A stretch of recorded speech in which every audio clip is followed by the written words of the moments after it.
بسم الله الرحمن الرحيم الحمد لله رب العالمين والعاقبة للمتقين والصلاة والسلام على سيدنا محمد وعلى آله وأصحابه أجمعين أما بعد وعن فاطمة بنت قيس رضي الله تعالى عنها قالت سمعت منادي رسول الله صلى الله عليه وسلم حضرت فاطمہ بنت قیس رضی اللہ تعالی عنہ فرماتی ہیں کہ میں نے نبی کریم صلی اللہ علیہ وسلم کے منادی کو یعنی آپ صلی اللہ علیہ وسلم کے پکارنے والے کو جو آپ کی طرف سے اعلان کر رہا تھا پکارتے ہوئے یہ بات سنی کہ الصلاۃ جامعۃ کہ نماز جمع کرنے والی ہے، نماز جمع کرنے والی ہے، یعنی یہ ایک انداز ہوتا ہے لوگوں کو نماز کے لیے جمع کرنے کا۔ تو لوگوں کو نماز کے لیے جمع کرتے ہوئے منادی یہ پکار لگاتا ہے کہ الصلاۃ جامعۃ، یعنی اس کا مطلب یہ ہوتا ہے کہ نماز چونکہ جمع کرنے والی ہے لوگوں کو مسجد میں، اور لوگ ایک جگہ جمع ہو جاتے ہیں تو آپ سب لوگ بھی مسجد میں آ جائیں۔ تو میں نے نبی کریم صلی اللہ علیہ وسلم کے منادی کی آواز سنی جو مسجد میں جمع کرنے کا اعلان کر رہے تھے ان الفاظ کے ذریعے سے،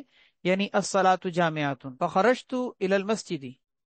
تو حضرت فاطمہ بنت قیس رضی اللہ تعالیٰ عنہ فرماتی ہیں کہ میں مسجد کی طرف نکلی اور میں نے آ کر آپ صلی اللہ علیہ وسلم کے ساتھ نماز پڑھی۔ فلما قضا صلاتہ، جب آپ صلی اللہ علیہ وسلم ممبر پر نماز پڑھ کے فارغ ہوئے تو آپ ممبر پر بیٹھے، وہو یضحک، اور آپ صلی اللہ علیہ وسلم مسکرا رہے تھے۔ نماز سے فارغ ہونے کے بعد آپ ممبر پر بیٹھے اور آپ کے چہرے پر خوشی کے آثار تھے، یضحک، آپ ہنس رہے تھے، مسکرا رہے تھے۔ فقال، آپ صلی اللہ علیہ وسلم نے فرمایا، لیلزم کل انسان مصلاہ، ہر انسان کو چاہیے کہ اپنی جگہ پر نماز پڑھنے کی جگہ پر جم کے بیٹھے رہے۔ میں کچھ کہنا چاہتا ہوں، یعنی نماز سے فارغ ہونے کے بعد ممبر پر بیٹھے اور آپ نے لوگوں کو اٹھنے سے منع کر دیا۔ فرمایا کہ لیلزم کل انسان مصلاہ، ہر انسان اپنے مصلی یعنی نماز پڑھنے کی جگہ پر جم کے بیٹھا رہے۔ میں کچھ کہنا چاہتا ہوں۔ ثم قال، پھر آپ صلی اللہ علیہ وسلم نے فرمایا، تمہیں معلوم ہے کہ میں نے تمہیں کیوں جمع کیا ہے؟ کیا تم یہ جانتے ہو کہ میں نے تمہیں جمع کیوں کیا ہے؟ کس مقصد کے لیے تم سب کو میں نے بلایا ہے، یہاں پر جمع کیا ہے؟ قالوا، لوگوں نے کہا کہ اللہ و رسولہ عالم، اللہ اور اس کے رسول ہی بہتر جانتے ہیں کہ آپ نے کس لیے جمع کیا ہے۔ آپ نے فرمایا، انی واللہ ما جمعتکم لرغبۃ ولا لرہبۃ، میں نے اللہ کی قسم تمہیں کسی رغبت یعنی کسی چیز کی طرف راغب کرنے کے لیے جمع نہیں کیا، ولا لرہبۃ، اور نہ ہی کسی چیز سے ڈرانے کے لیے جمع کیا ہے۔ رغبت کا مطلب شوق دلانا، مراد یہ کہ میں کوئی تمہیں مال دینے کے لیے، غنیمت کا مال تقسیم کرنے کے لیے اور تمہیں کوئی دنیاوی اعتبار سے فائدہ پہنچانے کے لیے نہیں، میں نے تمہیں جمع کیا ہے کہ میں تمہیں کوئی مال تقسیم کرنا چاہتا ہوں، یہ مقصد نہیں ہے۔ ولا لرہبۃ، اور نہ ہی میں نے تمہیں کوئی ڈرانے کے لیے جمع کیا ہے کہ میں کوئی دشمن کے حملے کی تمہیں خبر سنانا چاہتا ہوں، یہ دونوں مقصد نہیں۔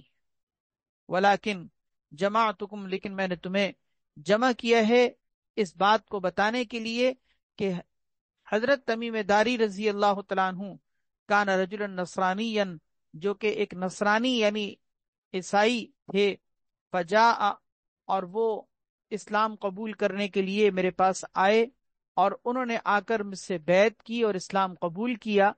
وحدثنی حدیثا، اور انہوں نے میرے سامنے ایک ایسا واقعہ ذکر کیا ہے، ایک ایسی بات ذکر کی ہے، وافق الذی کنت احدثکم، جو میرے تمہیں بتائی ہوئی باتوں کے بالکل موافق ہے۔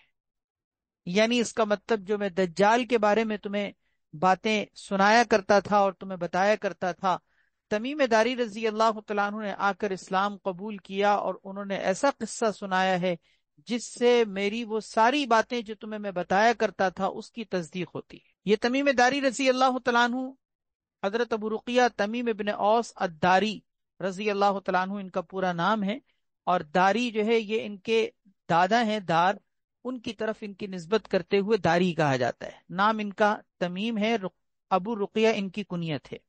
سن 9 ہجری کو یہ مسلمان ہوئے تھے اور عیسائیت سے انہوں نے مذہب اسلام قبول کیا تھا۔ نبی کریم صلی اللہ علیہ وسلم کی خدمت میں آئے تھے، اسلام قبول کیا تھا، اور اپنا ایک قصہ انہوں نے آپ صلی اللہ علیہ وسلم کے سامنے ذکر کیا تھا، جس قصے میں انہوں نے دجال سے ملاقات کی تھی۔ یہ روایت صحیح مسلم کی روایت ہے اور اس کی راویہ حضرت فاطمہ بنت قیس رضی اللہ تعالی عنہا ہیں، اور یہ وہ واحد قصہ ہے دنیا کا کہ جس میں کسی انسان نے دجال سے ملاقات کی.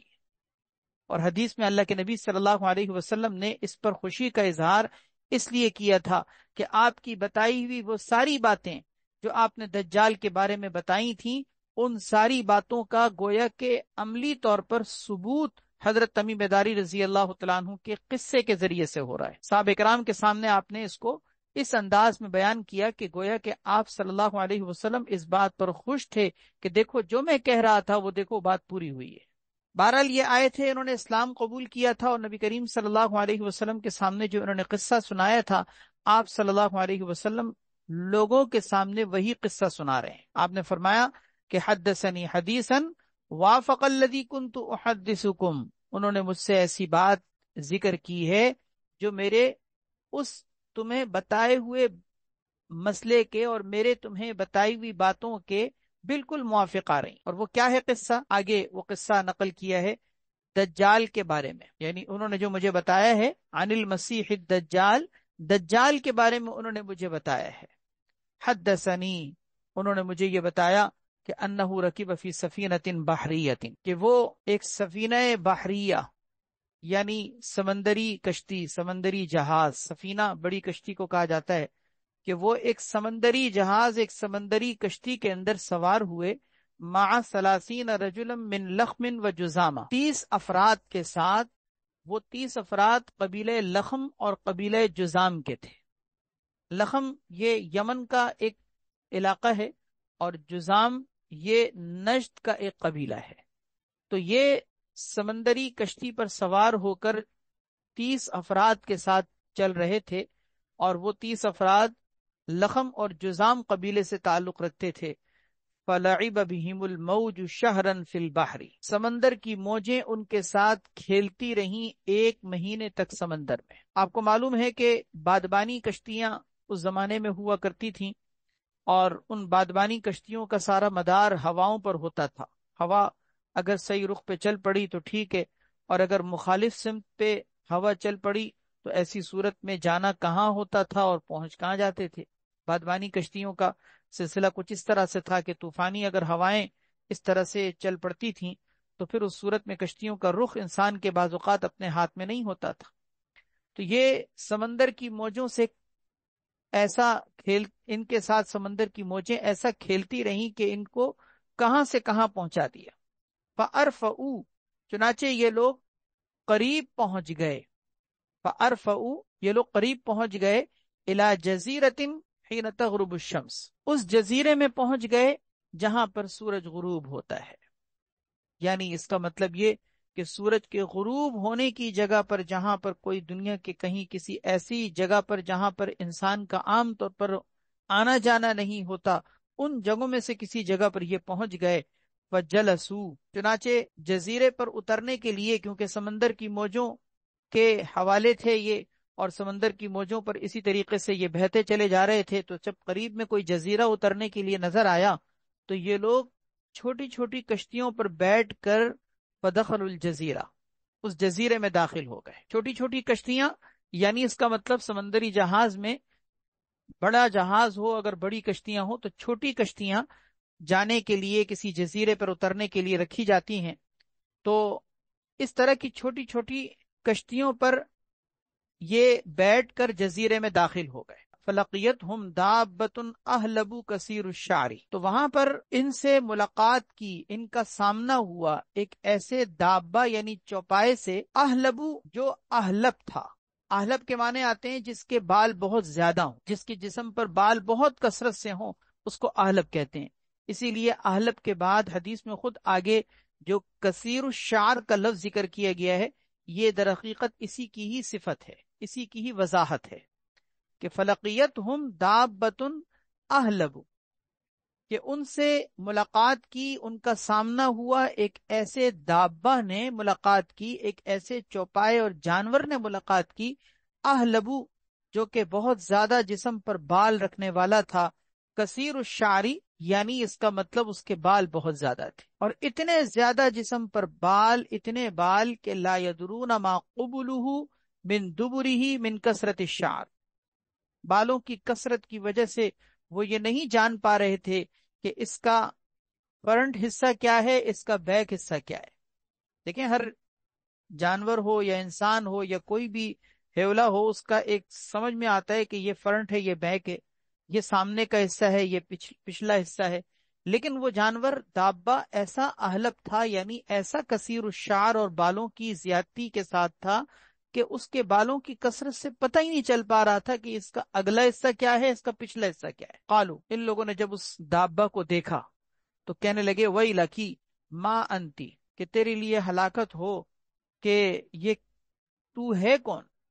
ویلکی، ویل کے معنی ہلاکت کے آتے ہیں، کسی چیز کو ناگواری کے ساتھ انسان اگر بیان کرے اس کے لیے بھی آتا ہے۔ جیسے کوئی بات آپ کو کسی کی بری لگے تو اس کے لیے بھی عرب میں یہ محاورہ ہے ویلکا یا ویحکا، یہ محاورے میں کہا جاتا ہے۔ اس کا مقصد یہ ہوتا ہے کہ ناگواری، کسی چیز کو دیکھ کر ناگواری کی کیفیت کا اظہار کرنا۔ تو انہوں نے گویا کہ اس دابا کو دیکھا تو انتہائی ناگواری کے ساتھ پوچھا کہ وہی لکی ماں انتی، تیرا ستیہ ناس ہو، تو ہے کون؟ قالت، اس دابا نے کہا کہ انا الجساسہ، میں جساسہ ہوں۔ جساسہ اصل میں خوب جاسوسی کرنے والی کو کہا جاتا ہے، مؤنث کا صیغہ جساسہ، مذکر کے ساتھ جساس کہتے ہیں جاسوسی کرنے والے کو، اور جساستن مؤنث کا صیغہ ہے جس کا مطلب بہت زیادہ جاسوسی کرنے والی۔ تو اس نے اپنے آپ کو جساسہ کہا، یعنی میں جساسہ ہوں۔ ان تلقو، مزید اس نے اور کوئی وضاحت نہیں کی کہ میں کون ہوں، کیا کرتا ہوں اور کہاں رہتا ہوں، میرا کیا مقصد ہے، کوئی اس نے اپنے بارے میں مزید آگاہی نہیں دی، بس صرف اپنے بارے میں اتنا تعارف کرایا کہ میں جساسہ ہوں۔ آگے اس نے کہا کہ ان تلقو الی ھذا الرجل فی الدیر، تم میرا چھوڑو، تم ایسا کرو کہ جاؤ اس شخص سے ملنے کے لیے فی الدیر، جو دیر میں بیٹھا ہوا ہے۔ دیر کا مطلب ہوتا ہے عبادت خانہ۔ دیر کے معنی اصل میں آتش پرستوں کی عبادت کی جو جگہ ہوتی ہے، جہاں آتش کدا ہوتا ہے اور وہ آگ سلگاتے ہیں اور عبادت کرتے ہیں، اس کو بھی دیر کہتے ہیں۔ اسی طرح دیر کا معنی معبد نصارہ کے بھی آتے ہیں۔ معبد نصارہ کا مطلب ہوتا ہے نصارہ کی عبادت گاہ، جس کو ہم کلیسا کہہ سکتے ہیں، یا کسی بھی عبادت کی جگہ کو دیر کہا جاتا ہے، جس کو ہم معبد ترجمہ کر سکتے ہیں۔ تو اس جساسہ نے کہا کہ تم میرا چھوڑو، ان تنقو الی ھذا الرجل فی الدیر، کہ تم چلو اس شخص سے ملنے کے لیے جو دیر یعنی اس عبادت خانے میں، اس معبد کے اندر بیٹھا ہوا ہے۔ فَإِنَّهُ إِلَىٰ خَبَرِكُمْ بِالْأَشْوَاقِ، کیونکہ وہ تمہارے خبروں کے جاننے کے بارے میں بہت مشتاق ہے، بہت شوق رکھتا ہے، بہت تجسس رکھتا ہے کہ میں دنیا کے حالات کو جانوں اور معلوم کروں۔ وہ تمہاری خبریں سننے کا بہت مشتاق رہتا ہے۔ قال لما سمت لنا رجلا فرقنا منها، حضرت تمیم داری رضی اللہ تعالیٰ عنہ نے فرمایا کہ لما سمت لنا، کہ جب اس جساسہ نے ہمارے سامنے نام لیا ایک شخص کا کہ یہاں معبد کے اندر کوئی شخص تمہارا منتظر ہے، تو فرقنا منها، ہم اس سے ڈر گئے، ہمیں اس سے خوف آیا کہ وہ کون شخص ہوگا کہ جس سے یہ ملنے کے لیے ہمیں کہہ رہا ہے، وہ کون شخص ہوگا، ہمیں اس سے خوف محسوس ہوا۔ فرقنا منها ان تکون شیطانتا، یہ سوچ کر کہ وہ کوئی انسان نہیں، وہ کوئی شیطانہ ہوگی۔ شیطانتن، شیطانہ شیطان کی مؤنث ہے، اس کا مطلب دابہ کی طرح انہوں نے سمجھا کہ وہ بھی کوئی شیطانہ ہوگی، یعنی کوئی شیطانی صفت رکھنے والی کوئی چیز ہوگی۔ تو ہمیں یہ ڈر محسوس ہوا کہ جس کے پاس یہ بھیج رہا ہے وہ کوئی انسان نہیں، وہ کوئی شیطان ہوگا، اس سے ہمیں ڈر لگا۔ قال فانطلقنا سراعا، لیکن پھر بھی ہم تیزی سے اس طرف گئے، حتی دخلنا الدیر، یہاں تک کہ ہم دیر میں داخل ہو گئے۔ دیر یعنی اس معبد کے اندر داخل ہو گئے۔ فَإِذَا فِيهِ أَعْظَمُ إِنسَانٍ، ہم نے وہاں پر ایک عظیم انسان دیکھا۔ عظیم سے مراد عظمت والا مراد نہیں، عظیم سے مراد بڑا، مراد یہ کہ بہت بڑے جسم کا مالک، ایک بڑے جسم کا مالک، ہم نے ایک بڑے بھاری جسم کے مالک شخص کو دیکھا۔ مَا رَأَيْنَاهُ قَطُّ خَلْقًا، ایسا شخص کہ ہم نے کبھی اس جیسی خلقت نہیں دیکھی۔ وَأَشَدُّهُ، اور اس جیسی سختی کے ساتھ بیڑی میں بندھی ہوئی کوئی شخصیت نہیں دیکھی۔ وثاق کا مطلب یہی ہے کہ اس کے جسم پر بیڑیاں اور زنجیریں بندھی ہوئی تھیں، تو ہم نے ایسی کوئی شخصیت نہیں دیکھی، ایسا کوئی شخص نہیں دیکھا جو اتنے بڑے جسم کا مالک ہو اور اتنا زیادہ سختی کے ساتھ زنجیروں میں جکڑا ہوا ہو۔ ہم نے ایسا کوئی شخص نہیں دیکھا۔ حاصل یہ کہ وہ کوئی بڑے جسم کا مالک تھا، اور ساتھ میں یہ کہ اس کے جسم پر زنجیریں اور بیڑیاں کسی ہوئی تھی۔ مجموعاتن، آگے اسی کی تفصیل ذکر کی جا رہی ہے کہ اس کے جسم پر کس طرح سے بیڑیاں اور زنجیریں بندھی ہوئی تھیں۔ مجموعاتن یدہ الی عنقہ، سب سے پہلی چیز تو یہ کہ اس کے ہاتھ اس کی گردن سے بندھے ہوئے تھے۔ مجموعاتن جمع کیے گئے تھے اس کے ہاتھ اس کے گردن سے، اس کا مطلب یہ کہ اس کے ہاتھ کھلے ہوئے آزاد نہیں تھے کہ وہ آزادانہ اپنے ہاتھ سے کچھ کر سکتا ہو، ہاتھ اس کے لے جا کر گردن میں باندھ دیے گئے تھے۔ مابین رکبتیہ، اور اس کے دونوں گھٹنوں کے درمیان سے لے کر الی کعبیہ، اس کے ٹخنوں تک حدید یعنی لوہا تھا، مراد یہ کہ لوہے کی زنجیر تھی۔ تو اس کے دونوں گھٹنوں کے درمیان سے لے کے اس کے کعبین یعنی ٹخنوں تک بالحدید، لوہا تھا یعنی لوہے کی زنجیر تھی۔ قلنا، ہم نے اس سے پوچھا ویلک ما انت، تیرا ستیہ ناس ہو، تو کون ہے؟ قال، اس نے کہا قدرتم علی خبری، تم لوگ میری خبر پر قادر ہو گئے، میرے بارے میں تمہیں پتہ چل گیا۔ قدرتم علی خبری، قدرتم یعنی تم لوگ قادر ہو گئے، تم لوگوں کو قدرت حاصل ہو گئی میری اطلاع حاصل کرنے پر، میری خبر گیری پر، کہ میری خبر کے بارے میں تم جاننے پر قادر ہو گئے۔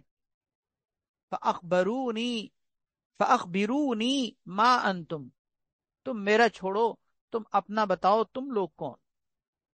اخبرونی، تم مجھے بتاؤ، ما انتم، تم لوگ کون؟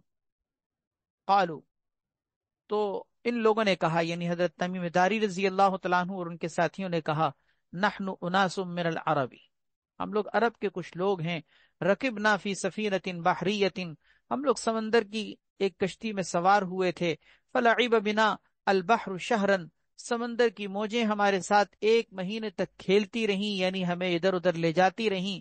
فدخلنا الجزیرۃ، اور اب ہم اس جزیرے میں داخل ہوئے ہیں اسی طرح بھٹکتے ہوئے۔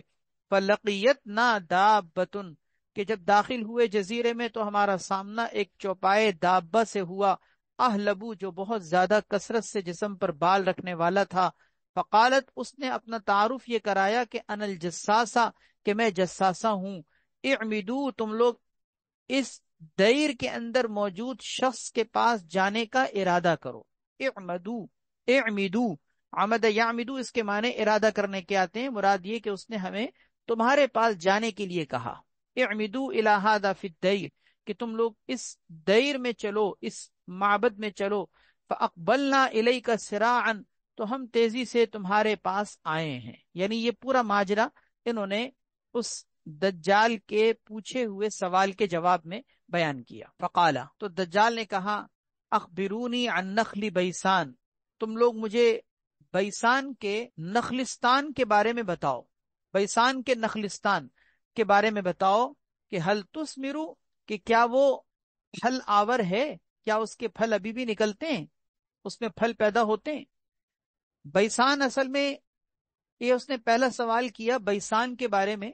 یہ بیسان دراصل فلسطین میں ایک جگہ کا نام ہے، اور حضرت عمر رضی اللہ تعالیٰ عنہ کے دور خلافت میں مشہور صحابی حضرت شرحبیل ابن حسنہ رضی اللہ تعالیٰ عنہ نے اس علاقے کو فتح کیا تھا۔ یہ اصلاً فلسطین کا علاقہ ہے۔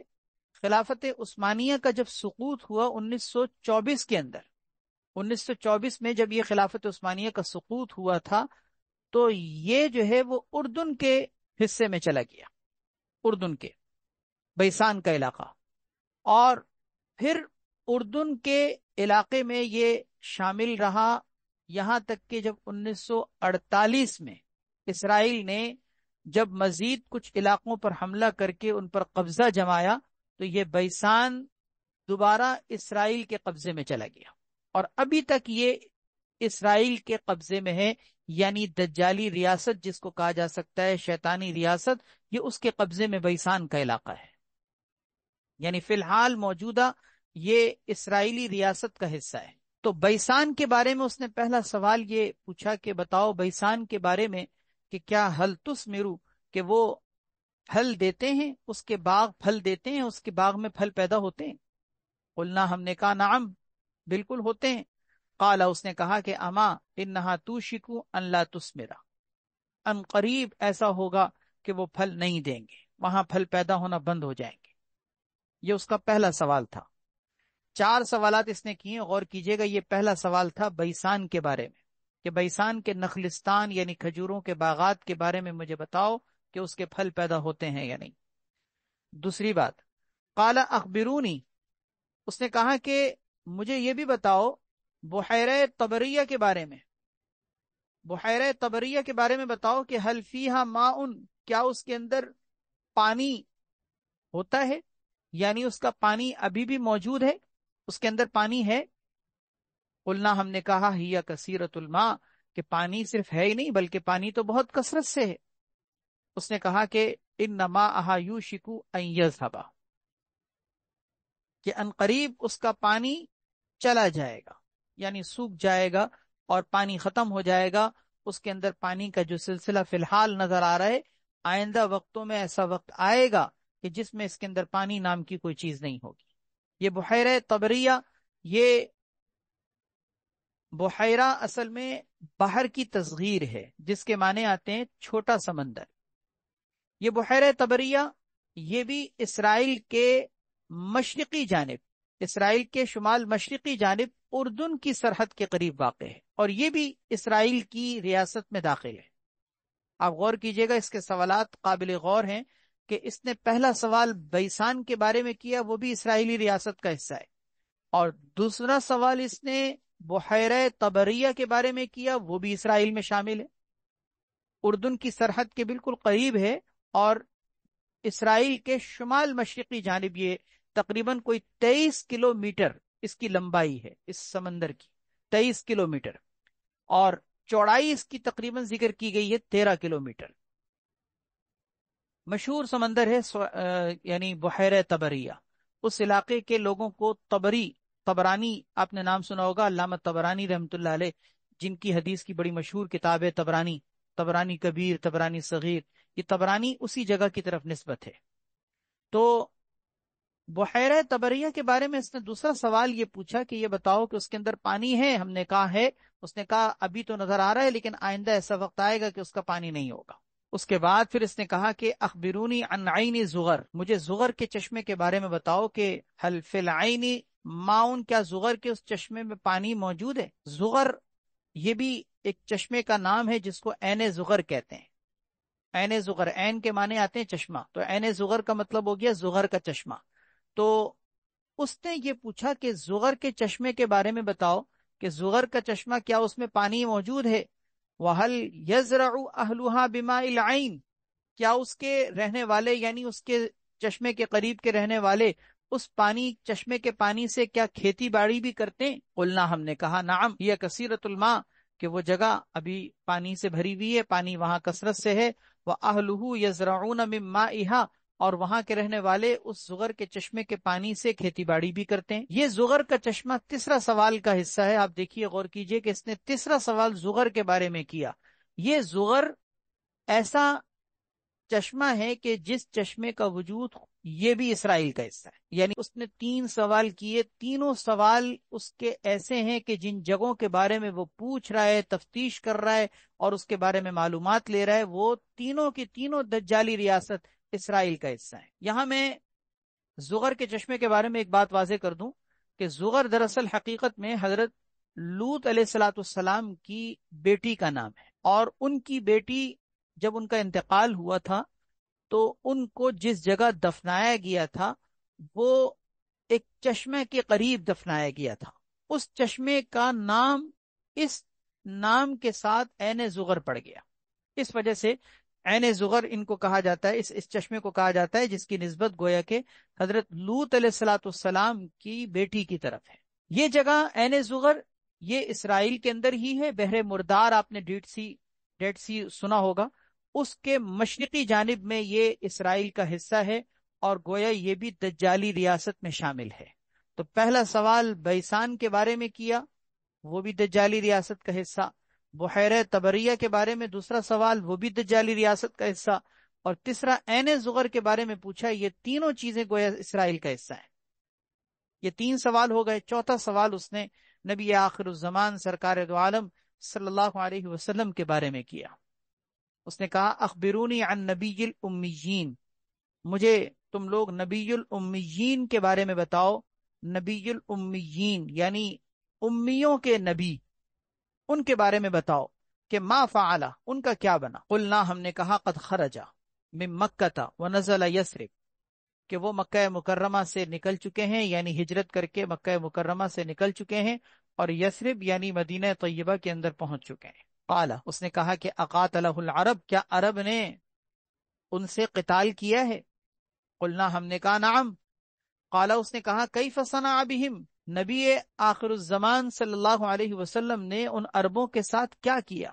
کیف صنع بہم فاخبرناہ انہ قد ظہر علی من یلیہ من العرب، ہم نے اس کو بتایا، دجال کو بتایا کہ نبی کریم صلی اللہ علیہ وسلم اپنے قریب کے عرب کے علاقوں پر غالب آ چکے ہیں۔ قد ظہر، انہ قد ظہر، کہ وہ غالب آ چکے ہیں، علی من یلیہ من العرب، اپنے قریب کے عرب کے علاقوں پر۔ وَأَطَاعُوهُ، اور ان عربوں نے آپ صلی اللہ علیہ وسلم کی اطاعت کر لی ہے۔ قال، اس نے کہا کہ اما ان ذلک خیر لہم ان یطیعوہ، ان عربوں کے لیے یہی بہتر ہے کہ وہ حضور صلی اللہ علیہ وسلم کی اطاعت کر لیں۔ یہاں آپ دیکھیے، اس نے چوتھا سوال حضور صلی اللہ علیہ وسلم کے بارے میں کیا، اور خاص طور پر آپ صلی اللہ علیہ وسلم کے لیے اس نے جو جملہ استعمال کیا ہے نبی الامیین۔ نبی الامیین، اس کا مطلب میں نے بھی آپ سے ذکر کیا تھا کہ عربوں کے نبی، اصل میں امیین جمع ہے امی کی، اور امی کہا جاتا ہے ایسے شخص کو کہ جو پڑھا لکھا نہ ہو، اور یہ صفت عام طور پر عربوں کے اندر تھی، کیونکہ عربوں میں لکھنے پڑھنے کا رواج نہیں تھا، اسی لیے ان کو امی کہا جاتا تھا۔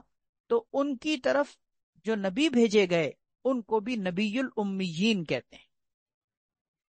یہ جو اس نے جملہ استعمال کیا ہے نبی الامیین، حضرات محدثین نے ذکر کیا ہے، اس میں گویا کہ دجال کے جملے سے پتہ چلتا ہے کہ یہودیوں کا وہ جو ایک غلط قسم کا طعن ہے، اسی طعن کی طرف اس نے اشارہ کیا ہے۔ طعن کا مطلب یعنی ان کا جو ایک اعتراض یا ان کا ایک اشکال، اسی چیز کی طرف اس نے اشارہ کیا، جس کو اگر میں صاف لفظوں میں کہوں تو یوں کہا جا سکتا ہے کہ نبی کریم صلی اللہ علیہ وسلم کے ناموں میں سے خاص طور پر نبی الامیین اس نے اس لیے استعمال کیا کہ یہ وہ نبی جو ان پڑھوں کی طرف بھیجے گئے ہیں، یعنی گویا کہ یہ نبی کیا ہم میں نہیں بھیجے جا سکتے تھے؟ یہودیوں میں، یہودی یہ کہا کرتے تھے کہ یہ نبی الامی ہیں، کیا یہ ہم میں نہیں بھیجے جا سکتے تھے؟ ایسے لوگوں میں بھیجے گئے ہیں کہ جو ان پڑھ ہیں، لکھنا پڑھنا نہیں جانتے، یعنی گویا نعوذ باللہ من ذالک یہودیوں کی طرف سے نبی کریم صلی اللہ علیہ وسلم پر یہ ایک طعن تھا۔ تو یہ اسی طعن کی طرف اس نے اشارہ کیا کہ کیا نبی الامیین یعنی عربوں کے وہ نبی، کیا ان کا کیا بنا؟ تو پھر صحابی نے وہ ساری وضاحتیں کی کہ وہ کہاں تک معاملہ پہنچ چکا ہے۔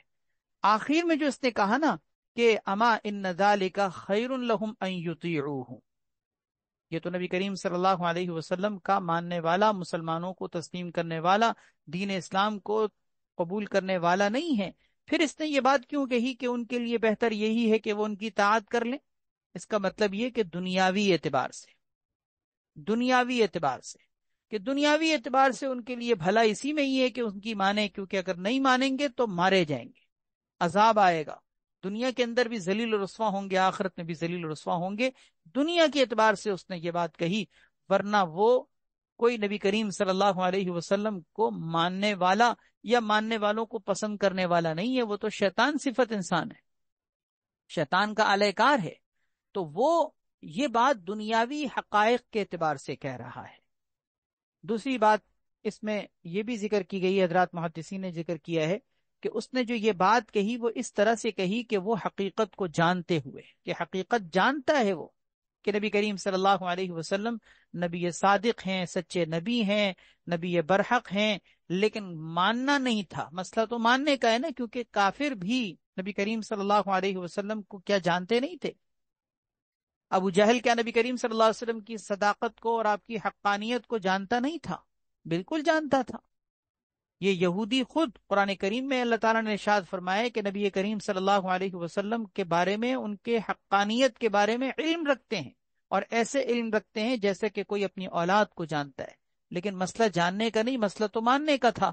تو دجال نے بھی یہ بات جو کہی ہے وہ اپنے علم کے مطابق کہ وہ یہ بات جانتا ہے کہ نبی کریم صلی اللہ علیہ وسلم سچے نبی ہیں، اور عربوں کی خیر اسی میں ہے کہ ان کی مانے، لیکن ظاہر ہے کہ صرف جاننے سے کچھ نہیں ہوتا جب تک کہ انسان اس کو عملی طور پر تسلیم نہ کرے۔ یہ 4 سوالات تھے جو دجال نے حضرت تمیم داری رضی اللہ تعالیٰ عنہ اور ان کے ساتھیوں سے کیے تھے۔ پہلا سوال بیسان کے باغ کے بارے میں، دوسرا بحیرہ طبریہ کے بارے میں، اور تیسرا عین زغر کے بارے میں، اور چوتھی چیز یہ کہ نبی کریم صلی اللہ علیہ وسلم کے بارے میں۔ یہ سارے سوالات اس نے کیے، اس کے بعد پھر اپنا تعارف کرایا۔ اس نے کہا میں تمہیں اپنے بارے میں بتاتا ہوں، وَإِنِّي مُخْبِرُكُمْ عَنِّي، میں تمہیں اپنے بارے میں بتاتا ہوں، أَنَا الْمَسِيحُ الدَّجَّالِ، میں مسیح دجال۔ وَإِنِّي يُوشِكُ أَن يُؤْذَنَ لِي فِي الْخُرُوجِ، اور ان قریب مجھے نکلنے کی اجازت دے دی جائے گی، یعنی فی الحال مجھے اجازت نہیں ہے۔ یہی وجہ ہے کہ اس کو جکڑا ہوا تھا اور فرشتوں کے ذریعے سے اس کو قید میں رکھا ہوا تھا، یعنی کوئی صرف ایسا نہیں ہے کہ کسی جیل خانے کے اندر کسی کو ڈال دیا، باقاعدہ فرشتوں کے ذریعے سے اللہ تبارک و تعالیٰ نے اس کو مقید کر رکھا ہے، اور اس جگہ سے وہ جب تک اللہ کا حکم نہ آئے وہ ہل نہیں سکتا۔ تو دجال کو بھی یہ بات پتا ہے کہ مجھے اجازت ملے گی نکلنے کی، تو اپنے بارے میں اس نے کہا کہ مجھے نکلنے کی ان قریب اجازت دی جائے گی، فَأَخْرُجَ فَأَسِيرَ فِي الْأَرْضِ، میں نکلوں گا اور زمین میں چلوں گا۔ اسیر سارا یسیرو اس کے معنی چلنے کے آتے ہیں، میں نکلوں گا اور ساری زمین کے اندر چلوں گا۔ فَلَا أَدَعُ قَرْيَةً إِلَّا هَبَطْتُهَا، میں نہیں چھوڑوں گا کسی بھی بستی کو مگر اس میں اتروں گا، یعنی اس کا مطلب دنیا کی ہر بستی میں جاؤں گا، دنیا کی ہر بستی میں اتروں گا، دنیا کی ہر بستی میں میرا جانا ہوگا۔ دنیا کے اندر یہ بہت تیزی سے ادھر سے ادھر اپنی تیز ترین سواری کے ساتھ منتقل ہو رہا ہوگا، ادھر سے ادھر جا رہا ہوگا، کوئی جگہ کوئی گھاٹ ایسا نہیں ہوگا جو دجال سے بچے۔ البتہ خود احادیث میں یہ بات موجود ہے کہ 4 جگہیں ایسی ہیں کہ جن کو اللہ تبارک و تعالی اس دجال کے ناپاک قدموں سے محفوظ رکھیں گے، جس میں مدینہ طیبہ بھی ہے، مکہ مکرمہ بھی ہے، اور اسی طریقے سے بیت المقدس مسجد اقصی بھی ہے، اور چوتھی چیز مسجد طور سینا۔ یہ 4 جگہیں ایسی ہیں جن جگہوں کو اللہ تبارک و تعالی دجال کے ناپاک قدموں سے بچائیں گے۔ تو دجال نے یہ کہا کہ میں زمین کی کوئی بستی نہیں چھوڑوں گا مگر ہر بستی میں جا کے اتروں گا، اور میری زمین کے اندر مدت جو رہنے کی ہوگی فی 40 لیلۃ، 40 راتوں کے بقدر۔ 40 رات کا مطلب یعنی 40 دن، اور ہم یہ بات پہلے پڑھ چکے ہیں کہ 40 دن میں پہلا دن، دوسرا دن اور تیسرا دن عام حالت اور عادت سے ہٹ کر ہوں گے، باقی 37 دن جو ہوں گے وہ عام نارمل ایام کے مطابق ہوں گے۔ پہلا دن سال کے برابر ہوگا، دوسرا مہینے کے برابر، اور تیسرا ہفتے کے برابر۔ غیر مکہ و طیبہ، سوائے مکہ اور طیبہ کے، ان 2 جگہوں پہ میں نہیں جا سکوں گا۔ اس حدیث میں 2 جگہیں ذکر کی گئی ہیں، روایات اور احادیث میں 2 چیزیں اور مزید دوسری حدیثوں میں ذکر کی گئی ہیں۔ ہما محرمتانی علی کلتاہما، یہ دونوں جگہیں مجھ پر حرام کر دی گئی ہیں کہ میں ان جگہوں پہ نہیں جا سکوں گا۔ کلما اردت ان ادخل واحدا منہما، ان میں سے جس جگہ پر بھی داخل ہونے کا میں ارادہ کروں گا، استقبلنی ملک بیدہ السیف سلطن، تو میرا سامنا کرے گا استقبلنی ملکن، میرا سامنا کرے گا ایک فرشتہ جس کے ہاتھ میں تلوار تنی ہوئی ہوگی، سونتی ہوئی ہوگی. یعنی میں ان جگہوں میں سے جس جگہ پر بھی جانے کا ارادہ کروں گا، فرشتہ تلوار سونتے ہوئے میرے سامنے کھڑا ہوا نظر آئے گا. یسدنی عنہا، جو مجھے اس سے روکے گا. وَإِنَّ عَلَى كُلِّ نَقَبٍ مِّنْهَا مَلَائِكَةً يَحْرُسُونَهَا، اور اس کے ہر درے پر، ہر گھاٹی پر، ان جگہوں کے ہر درے اور ہر گھاٹی پر فرشتے مقرر ہوں گے، یحرسونہا، جو اس کی حفاظت کر رہے ہوں. یہاں تک تھا وہ واقعہ جو حضرت تمیم داری رضی اللہ تعالیٰ عنہ نے آپ صلی اللہ علیہ وسلم سے بیان کیا تھا، اور آپ صلی اللہ علیہ وسلم نے صحابہ کرام کے سامنے بیان کیا. اس کے بعد پھر آپ صلی اللہ علیہ وسلم نے ارشاد فرمایا، وَطَعَنَ بِمِخْصَرَتِهِ فِي الْمِنبَرِ، آپ صلی اللہ علیہ وسلم نے ارشاد فرمایا اپنی لاٹھی کو، اپنے عصا کو منبر پر مارتے ہوئے. یعنی یہ بات جو آپ نے ارشاد فرمائی، اس حالت میں ارشاد فرمائی کہ آپ اپنی لاٹھی کو منبر پر مار رہے تھے. جس منبر پر بیٹھے آپ صحابہ کرام کے سامنے یہ بیان کر رہے تھے اور یہ قصہ سنا رہے تھے، آپ نے اسی منبر پر اپنی لاٹھی ماری. فرمایا ہادہ طیبہ، ہادہ طیبہ، ہادہ طیبہ، یعنی المدینہ. وہ جو دجال کہہ رہا تھا نا کہ طیبہ میں داخل نہیں ہو سکوں گا، یعنی مدینہ طیبہ میں، سن لو یہ ہے طیبہ، یہ ہے طیبہ، یہ ہے طیبہ. کیا مطلب؟ یہ مدینہ ہے، مدینہ منورہ جس کو مدینہ طیبہ بھی کہتے ہیں. مدینہ طیبہ کے ساتھ ساتھ اس کو طیبہ بھی کہا جاتا ہے، اس کو طابہ بھی کہا جاتا ہے، طا کے ساتھ. طیبہ، طابہ اور طیبہ تینوں طرح سے مدینہ منورہ کے نام ہیں. تو آپ نے فرمایا کہ دیکھو یہ ہے طیبہ، یہ ہے طیبہ، یہ ہے طیبہ کہ جس جگہ پر دجال نہیں آ سکے گا. پھر آپ نے فرمایا الا هل كنت حدثتكم، کیا میں تمہیں یہ ساری باتیں نہیں سنائی؟ کیا میں نے تمہارے سامنے یہ ساری باتیں نہیں رکھی تھی؟ میں نے تو یہ ساری باتیں وہ تمہیں پہلے ہی بتا دی تھیں جو حضرت تمیم داری رضی اللہ تعالیٰ عنہ کے بیان کردہ قصے میں تم لوگوں نے سنی ہیں. فقال الناس، تو لوگوں نے تصدیق کی اور کہا کہ جی ہاں بالکل یا رسول اللہ، آپ نے جو ارشاد فرمائی تھی باتیں وہ بالکل اس قصے کے اندر ہمیں سننے کو مل گئی. پھر آپ نے فرمایا الا انہ فی بحر الشام، سن لو دجال بحر شام یعنی شام کے سمندر میں ہے. آپ صلی اللہ علیہ وسلم نے فرمایا دجال جو ہے وہ شام کے سمندر میں ہے. اس کے بعد فرمایا او بحر الیمن، یا وہ یمن کے سمندر میں ہے. لا بل من قبل المشرقی، نہیں بلکہ وہ مشرق کی جانب میں ہے. وَأَوْمَأَ بِيَدِهِ إِلَى الْمَشْرِقِ، یہ کہتے ہوئے آپ نے اپنے ہاتھ مشرق کی طرف اشارے میں اٹھا دیے، یعنی آپ نے مشرق کی جانب اشارہ کرتے ہوئے فرمایا کہ وہ مشرق کی جانب میں ہے. اس میں دیکھیں آپ صلی اللہ علیہ وسلم نے پہلے شام کے علاقے کا نام لیا کہ شام کے سمندر میں ہے، پھر اس کے بعد دوسرے نمبر پر آپ نے فرمایا کہ او بحر الیمن، یا پھر وہ یمن کے سمندر میں ہے. پھر آگے مزید آپ نے اپنی پہلی دونوں باتوں کو رد کیا. لا، نہیں، یہ لا کہہ کر گویا کہ آپ نے پہلی بات کو اپنے رد کر دیا اور فرمایا کہ نہیں بلکہ وہ مشرق کی جانب میں ہے. اس سے بظاہر یہ بات پتہ چلتی ہے کہ نبی علیہ الصلوۃ والسلام نے وثوق کے ساتھ، پورے یقین کے ساتھ یہ بات نہیں بتائی کہ وہ کہاں پر ہے. البتہ آخری بات جو لا بل کے بعد آپ نے کہی ہے وہ بات یقینی ہے، اور دوسری کئی حدیثوں میں اس کا ثبوت ہے کہ نبی علیہ الصلوۃ والسلام نے مشرق کے علاقوں سے دجال کے نکلنے کا تذکرہ کیا ہے. چنانچہ احادیث طیبہ میں آپ صلی اللہ علیہ وسلم نے بعض احادیث میں مشرق کے اندر اس علاقے کا نام بھی ذکر کیا ہے. خراسان اور خوز اور کرمان، ان کے علاقوں کے آپ نے باقاعدہ نام بھی ذکر کیے. تو یہ بات گویا یقینی ہے کہ جزیرۃ العرب میں رہتے ہوئے مشرقی جانب کی طرف آپ نے گویا اشارہ کیا تھا. اس کا مطلب یہ ہوا کہ جزیرۃ العرب سے مشرق کی جانب سے وہ دجال نکلے گا. اب کہاں سے نکلے گا؟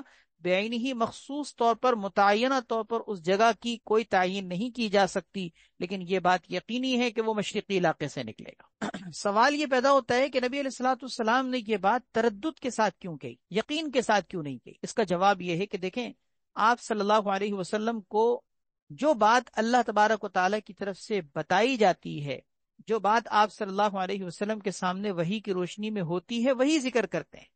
آپ صلی اللہ علیہ وسلم اپنی طرف سے کوئی بات نہیں کہتے۔ ما ينطق عن الهوى ان هو الا وحی یوحى۔ آپ کو تو جو بات آپ زبان سے کہتے ہیں وہ اپنی طرف سے نہیں کہتے، آپ تو وحی کی روشنی میں کہتے ہیں۔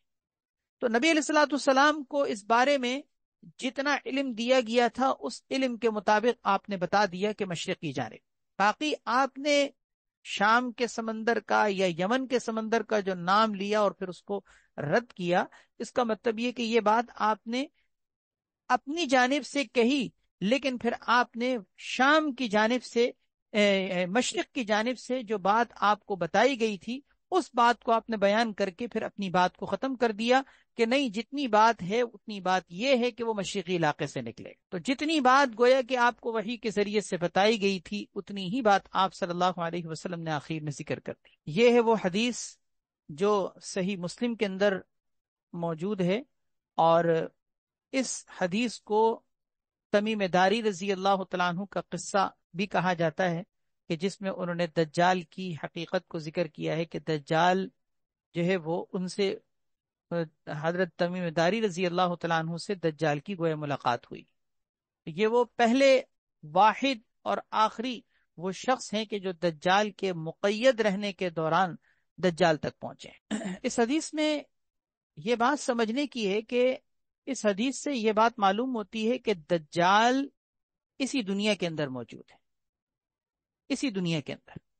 وہ کسی آسمانوں میں، فضاؤں میں، کہکشاؤں میں، سیاروں میں، یا تحت الثری زمین کی گہرائیوں میں کہیں چھپا ہوا نہیں ہے، اسی دنیا کے اندر ہے۔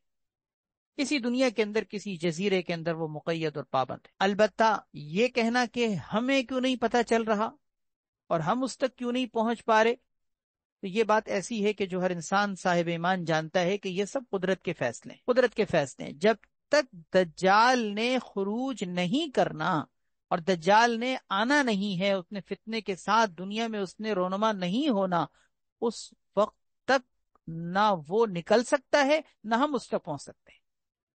یہ بات پکی ٹھکی ہے کہ نہ ہم اس تک پہنچ سکتے ہیں، نہ وہ ہم پر خروج کر سکتا ہے، کیونکہ وہ اپنی جگہ سے ہل نہیں سکتا، اس لیے کہ فرشتوں کی قید میں ہے، زنجیروں میں جکڑا ہوا ہے۔ اس کا باہر آنا جب تک اللہ کا حکم نہیں ہوگا وہ نہیں آ سکتا، اور جب تک اللہ کا حکم نہ ہو ہم بھی نہیں پہنچ سکتے، ہم بھی نہیں پہنچ سکتے۔ رہا یہ کہ دنیا اتنی ترقی کر چکی ہے، ٹیکنالوجی کے میدان میں اتنا انسان آگے بڑھ چکا ہے، اور سیٹلائٹ سسٹم کے ذریعے سے دنیا کی جو ہے وہ چپے چپے کی زمینوں کو دیکھ لیا گیا ہے، اور کیا نام ہے، دنیا پوری کی پوری گلوبل شکل میں انسان کے سامنے موجود ہے، تو ہم سے یہ مخفی کیسے ہے؟ اس کا جواب میں عرض کر چکا ہوں، یہ قدرت کے فیصلے ہیں۔ جو چیز اللہ تبارک و تعالیٰ نے مقدر کر دی ہے، انسان چاہے کتنی مادی ترقی کے عروج پر پہنچ جائے، اللہ تبارک و تعالیٰ کے فیصلوں کو نہیں توڑ سکتا۔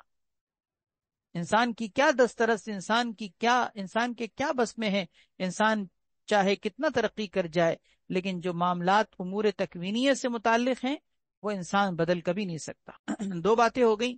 تیسری بات ایک اور یہ سمجھیے کہ اس میں دجال کے ساتھ جو جساسہ کا لفظ ہے، یہ تھوڑا سا قابل غور ہے کہ یہ کیا چیز ہے۔ دجال کے بارے میں تو ساری چیزیں آپ کے سامنے آ گئیں، اور اس نے اپنے بارے میں خود بتا بھی دیا، لیکن جساسہ نے اپنے بارے میں کوئی زیادہ وضاحت نہیں کی، محض اس نے صرف اپنے بارے میں لفظ استعمال کیا ہے کہ انا الجساسہ، بس۔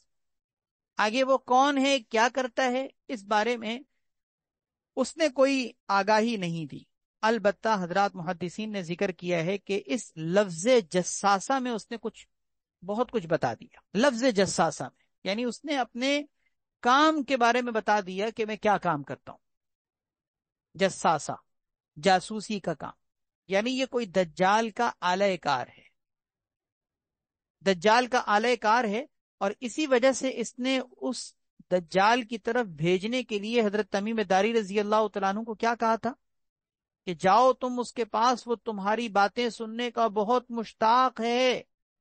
کیا مطلب؟ یہ دجال کے بارے میں جاسوسی کا کام کرتا ہے، اور ایسی کوئی بھی بات جو دجال کے بارے میں، یعنی بتانے کے بارے میں، دجال تک پہنچانے کے بارے میں کوئی اس کو معلوم ہو تو تاخیر نہیں کرتا. چنانچہ ان لوگوں سے ملنے جلنے اور ان کے حالات کے بارے میں پوچھنے کے بجائے اس نے فوراً ان کو وہاں بھیج دیا اور کہا کہ جاؤ دجال کے پاس، اس شخص کے پاس ملنے کے لیے، وہ تمہاری باتوں کو سننے کا مشتاق ہے. اس نے خود بھی ان لوگوں سے نہیں پوچھا کہ تم لوگ کون. یہ معلوم سے یہ ہوتا ہے کہ یہ گویا دجال کا کوئی آلہ کار ہے.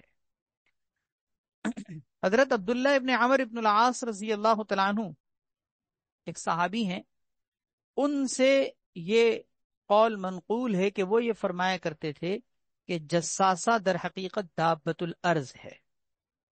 دابت الارض یعنی وہ چوپایا جو قیامت کے قریب زمین سے نکلے گا، صفا پہاڑی پھٹے گی اور وہ نکلے گا، اور اس کے بعد پھر وہ ایمان والوں اور کفر والوں کے نشان کو ان کے جسموں پر نشان لگائے گا. ایمان والوں کی پیشانی پر نشان لگائے گا جن سے ان کے چہرے روشن ہو جائیں گے، اور کافروں کی ناک پر نشان لگائے گا جس سے ان کے چہرے سیاہ اور کالے ہوں گے، اور ان پر کفر کا نشان، گوئے امتیازی نشان کھنچ جائے گا. یہ جو دابت الارض کے بارے میں پیچھے بھی حدیث میں تفصیل گزری تھی، یہ دابت الارض جو زمین سے نکلنے والا چوپایا ہے، یہ وہی جساسہ ہوگا.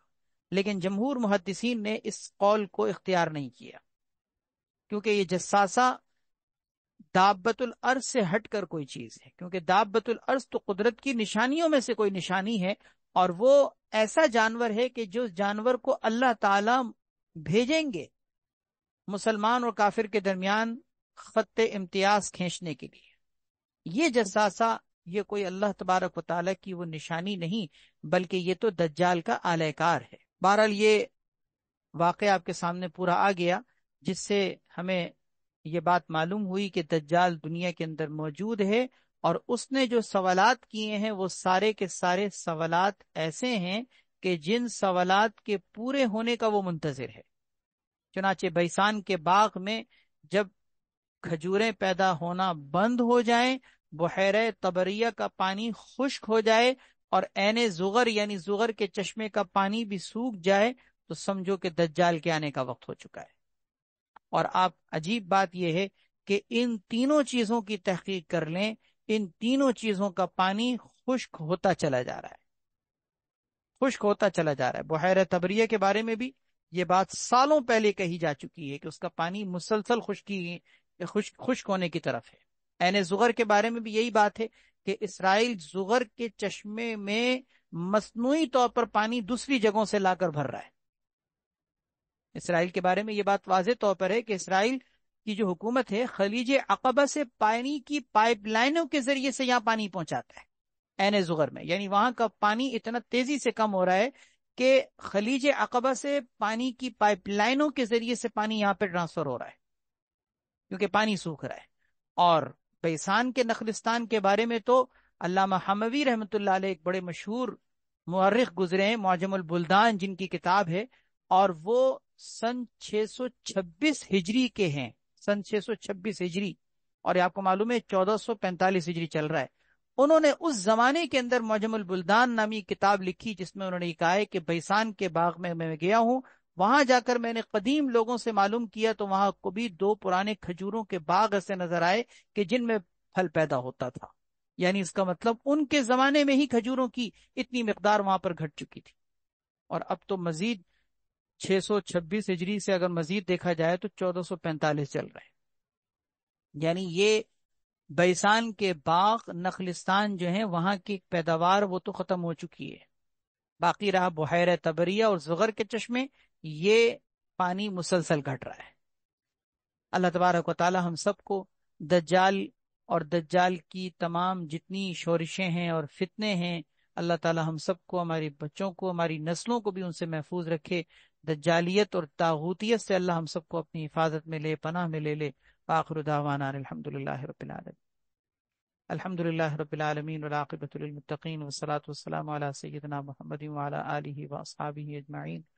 اللهم إنا نسألك قلوبا نواهة مخبتة منيبة في سبيلك. اللهم أرنا الحق حقا وارزقنا اتباعه وأرنا الباطل باطلا وارزقنا اجتنابه. اللهم اغفر لنا وارحمنا وعافنا واهدنا وارزقنا وزدنا ولا تنقصنا وأعطنا ولا تحرمنا وأكرمنا ولا تهنا. اللهم يسر الهدى لنا وانصرنا على من بغى علينا واعف عنا واغفر لنا وارحمنا. أنت مولانا فانصرنا على القوم الكافرين. ربنا لا تجعلنا فتنة للقوم الظالمين ونجنا برحمتك من القوم الكافرين. اللهم إنا نعوذ بك من عذاب جهنم ونعوذ بك من عذاب القبر ونعوذ بك من فتنة المحيا والممات ونعوذ بك من فتنة المسيح الدجال ونعوذ بك من فتنة المسيح الدجال ونعوذ بك من فتنة المسيح الدجال. سبحان ربك رب العزة عما يصفون وسلام على المرسلين والحمد لله رب العالمين برحمتك يا أرحم الراحمين.